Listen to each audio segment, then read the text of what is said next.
Do I think America belongs in Vietnam? I don't know. I belong in Vietnam. I'll tell you that. From the opening scene of Full Metal Jacket, we begin on the path of dehumanization. As the new recruit's hair is shaved off, their identity goes with it, becoming an anonymous image of an American soldier. Soon they'll be reduced to mindless grunts, ready to kill and die in a war thousands of miles from home. Compare how the men look before their heads are shaved to after. Before, they look like ordinary people who've all lived different and unique lives, but after, they're all uniform. Nothing stands anyone apart from anyone else. They look like a homogeneous unit of the US Marines. No longer individuals, but soldiers, born again and born to kill.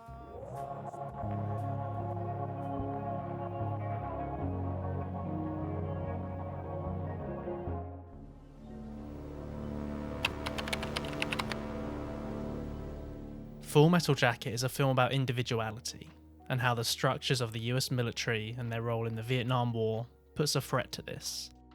When a human being is exposed to the true reality of war, be it the rigorous training before arriving at the conflict or fighting on the ground itself, they're forced to deny their own character, their own personality and their own humanity. This theme is explored through numerous images and dialogues. Even the opening credits have been stripped of any character, simply displaying white text and a background painted entirely black. The very first thing Drill Sergeant Hartman says is that the recruits are worthless, already dehumanizing them. But once they've completed their training and finished boot camp, then they'll be weapons.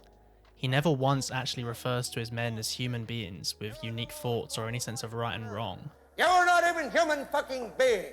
You are nothing but unorganized, grabastic pieces of amphibian It's only shit. Private Joker that manages to cling on to any shred of their individuality, coming out of boot camp retaining his cynical nature that he went in with. Grunts like reading about dead officers.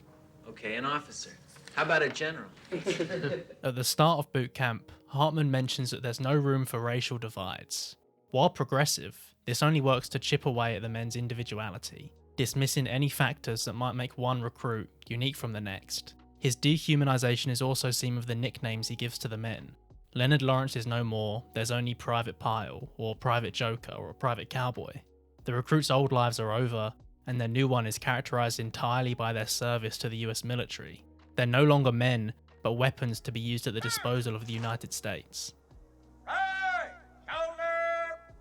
Huh!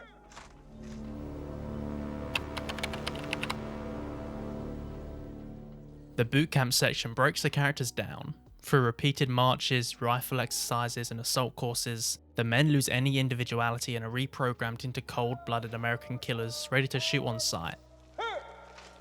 Hartman's aim is to weed out anyone who can't hack it, and therefore aren't fit to be a US Marine.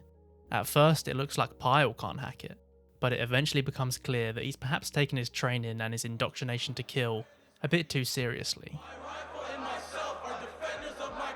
What happens when you bully a man into oblivion while simultaneously giving him extensive training with lethal weapons?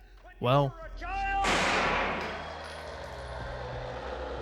there's one scene that marks a change in trajectory for Pyle. When Hartman's teaching the recruits about Lee Harvey Oswald and Charles Whitman, both Marines who use their training to kill like any other soldier would, but instead of letting the US military decide their targets, they chose themselves. This is the first scene in which Pyle gives the infamous Kubrick stare, and begins him on his path of derangement. The man who couldn't help but chuckle at Hartman is gone, replaced by a spiteful, broken killer. 7.62 millimeter. Full Metal Jacket. Eventually, after excelling at rifle training, Pyle kills Hartman and then turns a gun on himself. This is one of only a handful of times that we actually see someone be killed close up. This suggests that the structure of the US military and the way they train their troops is just as dangerous as the war itself. Pyle never even set foot in Vietnam, yet poses as big a threat as any Vietnamese soldier does to the Marine Corps. In eradicating any individuality, you force soldiers to dedicate their entire lives to killing. But Pyle didn't kill who America wanted him to. Without my rifle, I am useless. Pyle doesn't fit into the typical image of a Marine. He stands out from the crowd both physically with his childlike grin and in his actions. Do you mean to tell me that you cannot do one single pull-up? You are This is intolerable for the US military, so they try everything they can to keep him down through rigorous bullying and physical abuse. The campaign of de-individualization that Hartman leads warps Pyle's childlike nature into a spiteful lust for revenge, and when given a fully loaded rifle with Full Metal Jacket rounds, this becomes a dangerous thing. Pyle shows us how lethal a man can be when all personality traits are replaced with a desire to kill, but it's only when the film actually goes to Vietnam that we see these reprogrammed men killing who they're trained to. The Marine Corps does not want robots. The Marine Corps wants killers. The Marine Corps wants to build indestructible men, men without fear.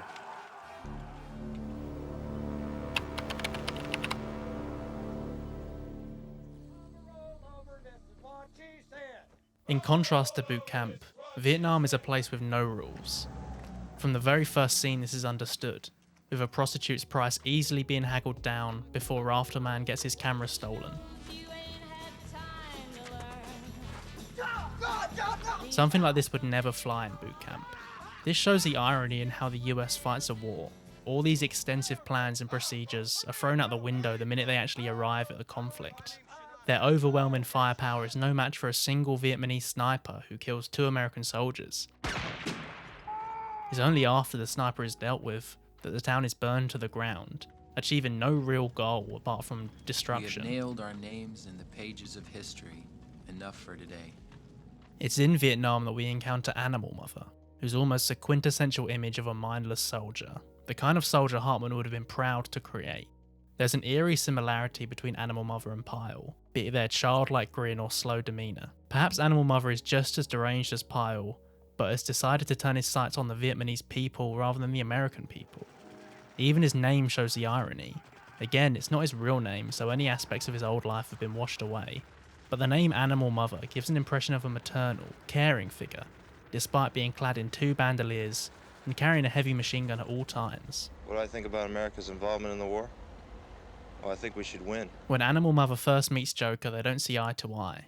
Joker doesn't fit into the typical hyper-masculine image of an American soldier that Animal Mother lives up to. But because of this, Joker can use his individuality through humour and cynicism to defuse the situation. You new asshole. Well, Pilgrim, only after ya eat the peanuts out of my shit.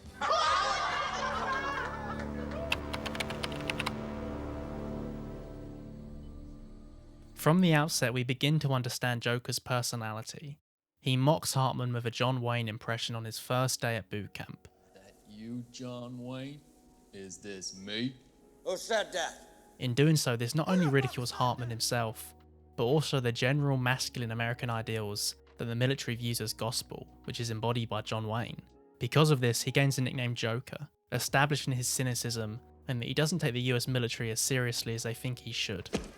His individuality is again shown when he stands up to Hartman and refuses to confess his belief in the Virgin Mary. This stands him apart from the general Christian sheen the military puts on the training process. So at first it outrages Hartman, but he eventually promotes Joker for showing guts. But he's got guts, and guts is enough. Now you ladies So carry while on. boot camp chips away at the identities of everyone else, Joker retains a level of cynicism and self-awareness that stands him apart from the average reprogrammed American soldier. Sir! In the Marines, sir! In the Marines! After boot camp, Joker acts as our guide through Vietnam, with a peace symbol attached to his uniform and "Born to Kill" scribbled on his helmet. Joker is very much aware of the irony of this. When interrogated by a colonel, he reverts back to boot camp mode, standing straight and ending every sentence with "sir." No, sir. You better get your head and your ass wired together, or I will take a giant shit on you. Yes, sir. But again, Joker refuses to back down to the US military higher-ups. I think I was trying to suggest something about the duality of man, sir. The what? The duality of man, the Jungian thing, sir. It's this awareness of the irony of the US military that almost breaks the fourth wall. It's as if Joker is in on the film's message. In doing so, it separates him from the other soldiers. He's not concerned with killing anybody or even hacking it, as Cowboy confessed with his dying words. He's come out the other end of boot camp with his individuality intact, and he carries this into I Vietnam. wanted to see exotic Vietnam, the jewel of Southeast Asia.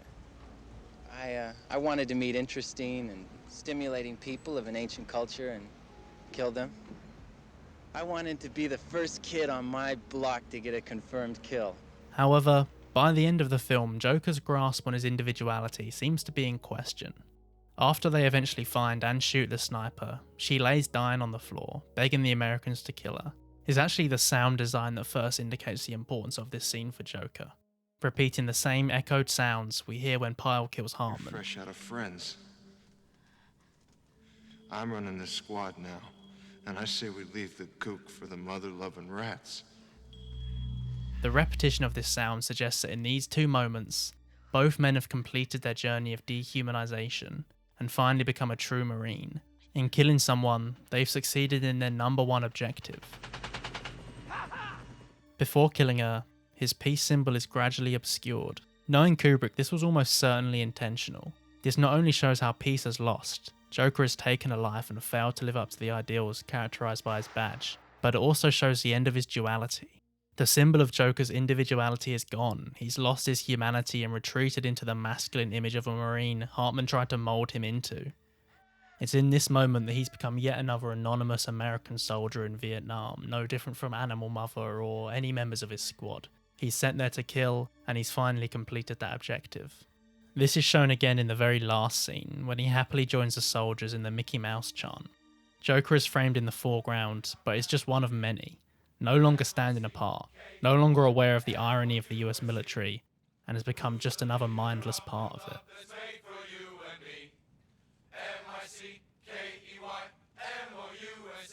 Throughout Full Metal Jacket, we see numerous men who are almost caricatures of American soldiers, their only defining feature being that they're Marines, and they like to kill people.